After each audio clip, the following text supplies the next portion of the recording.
Welcome. Thank you for joining us for today's lesson. This is part of a 6-lesson series brought to you by the Food Trust Nutrition Educators. The Food Trust works to ensure that everyone has access to affordable, nutritious food and the information to make healthy choices. In this series, we'll be covering topics such as planning and saving on groceries, fruits and vegetables, bone strength, and more. Join us each week as we share nutrition information from My Plate, as well as tips and tricks to eating more healthy food at every meal. Meet our nutrition educators, who you'll get to know through our lessons or recipe demonstrations. We're excited to have you with us.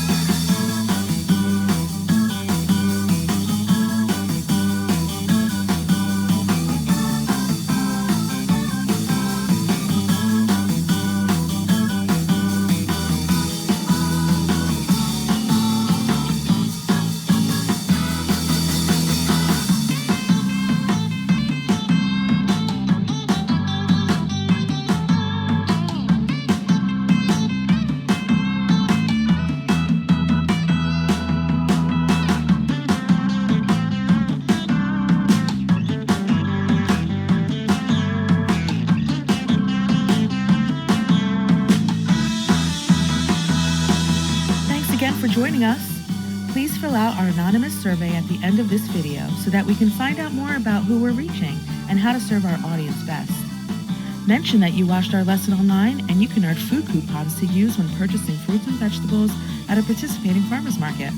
Find the list of participating markets below on the survey form. We hope you come back for next week's lesson. See you then.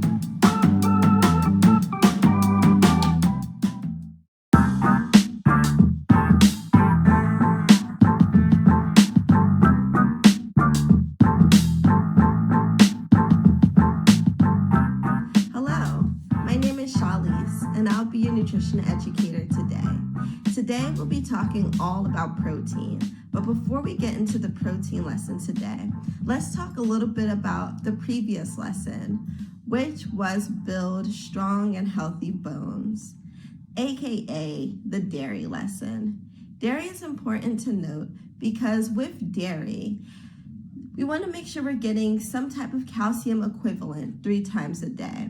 That can be through dairy products such as cow's milk, yogurt, cheese. Milk, cheese, and yogurt are great sources of calcium, as well as vitamin D, which are helpful to build strong bones. So it's important that we get a calcium-rich food every single day for every single meal. But if you don't eat cheese, milk, and yogurt from any animals for whatever reason, there are other things that you can eat thankfully.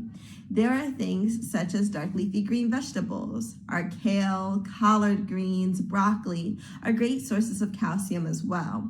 We also have non-dairy milks, such as oat milk, which has been really popular right now, as well as almond milk, soy milk, hemp milk. There's a lot of different choices. So those can also be full of calcium as well as other vitamins and minerals that you need for your whole body. Along with that, you can snack on sardines or salmon in a can. Those soft edible bones, think of them as going to your bones when you eat them, and it helps to keep your bones nice, strong, and healthy. So those are some different options, as well as, of course, our fortified breads and fortified juices. Some companies will add calcium to bread or orange juice in order to help people reach their calcium goals. So with all of that in mind, if you don't eat dairy, cheese, milk, and yogurt, there are other options for you to get your calcium. We need calcium sources 3 times a day, so think of it for every single meal. Now, speaking of strong bones, on top of that, we need to have strong muscles, right? So today we're talking all about protein. Here's the thing about protein. Protein is super important because it keeps our muscles nice and strong, helps to keep our body moving, and helps us to utilize all the food that we're eating so that we're reaching our nutritional goals. There are 2 different types of protein. There's animal-based protein and there's plant-based protein. With animal-based proteins, we have the meats. Chicken, turkey, fish, pork, goat meat, lamb chops. There are so many different choices. But with that in mind, we want to make sure that we're choosing the healthier choices every time we choose a protein product. So the USDA tells us to go lean with protein. Go for those leaner meats like chicken, turkey, or fish. Chicken, turkey, and fish are leaner in protein and leaner in fat. So it's gonna be a little bit healthier for our hearts overall, which we wanna keep in mind when we prepare our meals. There are other ways that you can make sure that you're cutting down on the saturated fat that often comes in meat as well. You can take off the skin, for instance, of your different types of meat. You can buy it 80 to 20% lean and things like that. Just make sure that you look at the fat content. Along with that, you want to make sure that you are choosing a size of meat that is the size of the palm of your hand. The palm of your hand is going to give you about 3 ounces. And when it comes to protein, we're looking for 6 ounces daily. So 6 ounces, aka 2 pieces of your chicken, turkey, fish, or you can choose some other products. Now, the benefit of eating animal-based protein is that it has an iron that our body is able to easily recognize. This iron is called heme iron, and our body recognizes it because we're animals as well. So when you absorb that iron, it goes right into our body and there's no fight at all. But along with that, we want to make sure that we're still choosing those leaner meats, because while we are getting that protein, we're not getting any fiber. So with that saturated fat, over time can clog the arteries and cause heart disease, heart attack, stroke, all the things that we're trying to avoid. So chicken, turkey, fish are better options. Now, if you eat animal products and plant-based products, or if you just eat plant-based products, you'll still be able to reach your protein goals. I say if you eat both, you want to make sure you're eating a variety. If you're eating plant-based protein, you want to make sure you're eating a variety of plant-based proteins as well. So, with plant-based proteins, luckily, they're all nice and lean in terms of their fat content. These are things like nuts, seeds, beans, tofu, which is also another bean, but nuts, beans, and seeds are plant-based proteins. There are also other ways that you can pair different plants together in order for them to reach your protein goals as well. For instance,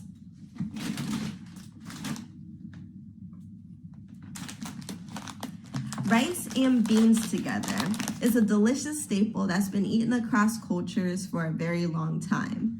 But we don't just pair it together because they're delicious, it's also nutritious. When you pair beans and a whole grain together, such as brown rice, you're actually able to receive all of the amino acids necessary in order to be a building block for our cells, aka that protein. So beans and rice together, as well as hummus and pita together, peanut butter and a whole grain bread together, all equal complete proteins.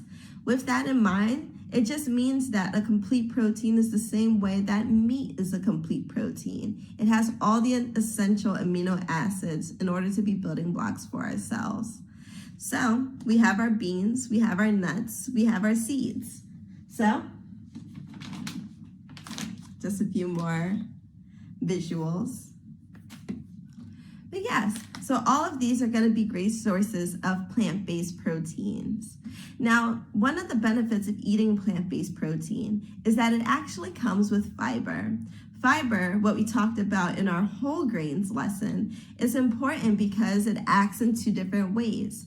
One, it acts like a scrub brush, and it cleans your intestines on the way out, which keeps your intestines functioning the way that they should. Nice, healthy, and able to absorb the nutrition from your food.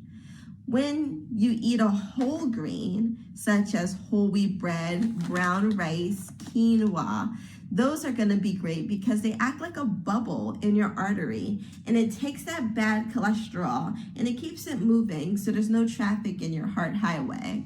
When there is traffic in your heart highway, aka a lot of that cholesterol is building up, it's harder for the blood cells to travel through. When they get clogged up and cause traffic, that causes the heart disease and all of the other things we're trying to avoid. So if you do eat animal-based and plant-based protein, it'll be great for you to make sure you're getting both. especially eating your whole grains to find that nice balance. So moving forward, we have our animal-based protein and plant-based protein. We know that there's benefits and cons to each one. So let's talk about the cons with plant-based protein. While it is a great choice because they're often cheaper, they last a very long time, especially if you're getting them in their dried form, like dried rice, dried beans, things like that. It can last for a very long time and be pretty cheap. But one of the downsides of a plant-based protein is that it comes with a different type of iron. This iron is non-heme iron. This type of iron, it comes into the body in an interesting way. I'll tell it like a story. So plant-based iron comes into your body and your body's kind of like, wait, I don't recognize you. I know animal-based protein, I know that because I'm an animal too. So iron to iron, we recognize each other. But I'm not anywhere similar to a plant, so I don't understand your iron. I need you to come back with a friend. That friend is vitamin C. Vitamin C paired with non-heme iron helps your body to absorb that iron a lot more efficiently because our body is able to then recognize it and then it can come into the party. So with that in mind, when you're having your rice and beans, maybe a little squirt of lime can add some delicious flavor, but also add that burst of vitamin C so that you can absorb more iron from that and really get the benefits you're looking for. But that's the downside of plant-based protein. So you want to make sure that you're pairing your things well. If you don't like a squirt of lime with your food or even lemon, bell peppers, onions are also full of vitamin C. So feel free to mix up how you pair your food together and see how it benefits you. It adds extra vegetables and fruits to your meal when you do that as well, because you're still trying to reach half of your plate containing fruits and vegetables. So we have that out the way. The protein we know is good for our muscles. There's animal-based protein and plant-based protein.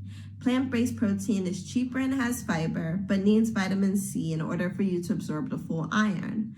With animal-based protein, you're able to easily absorb that iron, but you don't get any fiber and a lot of saturated fat in some cases. So again, it's about finding that balance and finding what works for you. Chicken, turkey, and fish are the leaner meats if you're going to eat animal products. Beans, nuts, and seeds are plant-based proteins if you eat plant-based proteins. So those are all important to note. So next, we'll talk about how to prepare your food in order to make sure that it's nice and safe for you to eat. This is specifically with animal-based protein. It's important to note with animal-based protein that you want to cook things to their internal temperature that they're supposed to be in order to kill off any type of bacteria and other organisms that you don't necessarily want in your meal. So with that in mind, it's important to have a meat thermometer if you do cook meat. There are other ways to know that your meat is cooked as well. When there's no more blood running out of it and the juices run clear, that will let you know that it's done in a lot of the cases. But when you have things like burgers, it's important to check those temperatures with your meat thermometer and make sure that they match up. For instance, turkey is called the dirty bird in the restaurant industry because it needs to be cooked at an extremely high temperature. This is 165 internally. So you're cooking it at a higher temperature than that for quite a while. Take your meat thermometer, stick it in right in the middle, and you should be able to see 165. If it's anything lower than that, that turkey is not done. So use your meat thermometers in order to make sure that you are cooking your meat to its completion. But plant-based products don't get off the hook in terms of food safety as well. So let's talk about the 4 steps. Clean, cook, separate, chill. We start with cleaning. There's a lot of controversy around cleaning meat products before you start cooking them. In many cultures, they've been cleaning their meat before consumption for centuries, using lime, lemon, or vinegar to clean their meat. My suggestion is if you are cleaning your meat before you eat it, you want to make sure that you clean those surfaces really well afterwards. your sink, your countertops, just in case anything spread, because that's the likelihood that we're trying to cut down on, is that bacteria just goes everywhere throughout the kitchen. So you want to make sure you're cleaning and cooking while you're cooking in a clean environment. So along with that, let's say that you're cooking your beans and you wanted to add some bell peppers and onions to it. You want to rinse off your beans, of course. This is going to get off that extra sodium, but also that extra liquid that we don't generally want to eat as well, because it just doesn't really taste the best. So you want to make sure you're rinsing off your beans a lot. Cut down on that sodium and anything added to that liquid that you don't necessarily want in your meal. You also want to make sure that you're rinsing off that bell pepper and that onion as well. Even if it's organic, you want to make sure you're rinsing off all of your fruits and vegetables. And if you've come to our farmers market, we have scrub brushes. You can use those to get a nice scrub on your fruits and vegetables as well to keep them nice and clean. So you've cleaned off your meat if you choose to. You washed off your beans, rinsed. You cleaned off your bell pepper and your onion. Now you're ready to cook. Cook your food to reach that internal temperature, especially when it comes to meat. When it comes to plant-based proteins, especially things like our canned beans, technically you can eat these right out of the can. They're already cooked. So you just need to make sure it's heated enough to your liking in order for it to be fully fine. Even if you were to make something like walnut lentil meat, you can eat the walnuts raw. You can toss the raw walnuts into the dish, and they'll cook up that way. They don't have to reach an internal temperature. They just have to reach a texture that you like. So you've cooked your food. Now it's time to talk about separating it. So when you separate your food, one, before you even start cooking, let's say you just got to the market, came home from the market, where are you gonna put that chicken before you start cooking it for dinner? Would you put it on the top shelf in your fridge, or would you put it on the bottom shelf? The answer is you would put that on the bottom shelf. And if you can manage, in a plastic bag, a container of some sort, just in case there's any juices leaking off of that packaged meat product. You don't want it to travel down the rest of your fridge and go to everything else. So put it on that very bottom shelf just before it hits the crisper. That's just in case anything were to leak out. It's not going to contaminate everything else in your fridge. So that's important to note as well. Along with that, storing fruits and vegetables is a super important thing to know when you're trying to save money and eat healthy. With that in mind, we want to make sure we're storing those onions away from our potatoes because they ripen each other, as well as your onions near your potatoes, near your bananas. They all ripen each other. So you want to make sure that you separate your food accordingly, kind of like the way that they have it in the supermarket is a good way of noting if something belongs in the fridge, where in the fridge, and so on. Except for when it comes to those onions and potatoes, because some reason at the market, they're often stored next to each other. So with that in mind, lastly, we move to talking about using a nutrition facts label in order to make sure that you're reaching your goals. So with the nutrition facts label, which is right on the back of the packaged product, you'll see the serving size first. You look at the serving size, and in this case, it's 1/4 of a cup of walnuts. There's 8 servings in this bag altogether, which is not a bad serving size. So 1/4 of a cup is going to give you 4 grams of protein. You're looking for 6 ounces of protein daily. Grams wise, it varies depending on what you identify as and what's your activity level. So when you think about it in terms of those of your My Plate, just think about having 1/4 of your plate be some type of protein, and that's going to still help you reach your protein goals. So 4 grams of protein and 1/4 of a cup of nuts. That is a very small handful right in the divot of your palm. So that's important to note. When you're reading the nutrition facts label, you want to start with the serving size. Then you're going to go down and look for the things that you're trying to cut down on. So the next thing is listed is the total fat. There's 18 grams of fat, which seems like a lot, but there's only 1.5 grams of saturated fat in there. The rest is monounsaturated fat and polyunsaturated fat, which are healthier fats for us, and we don't really have to worry about it clogging the arteries too much. Then we start to move down to the sodium. Luckily with this, these are some basic walnuts. I believe they're even raw, so it doesn't come with any nuts, any salt. The only ingredient is walnut. So that's the next thing we read. Luckily, there's no sodium in here. Next, we look for things like our sugar and our fiber content.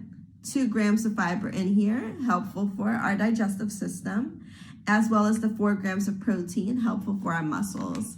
So when you read the nutrition facts label, start with the serving size and then go from there. I know I'm probably going to eat about half a cup of walnuts in one sitting, so I would have to double everything I just said, aka giving me 8 grams of protein versus just 4.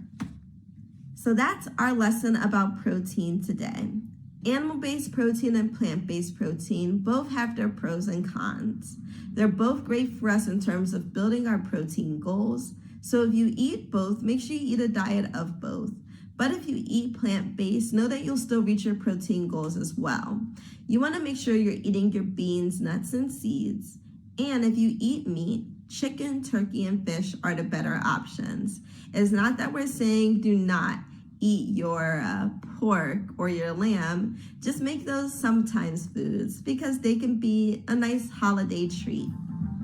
So thank you so much for attending today's lesson. We look forward to seeing you again soon. Have a great rest of your day. Bye.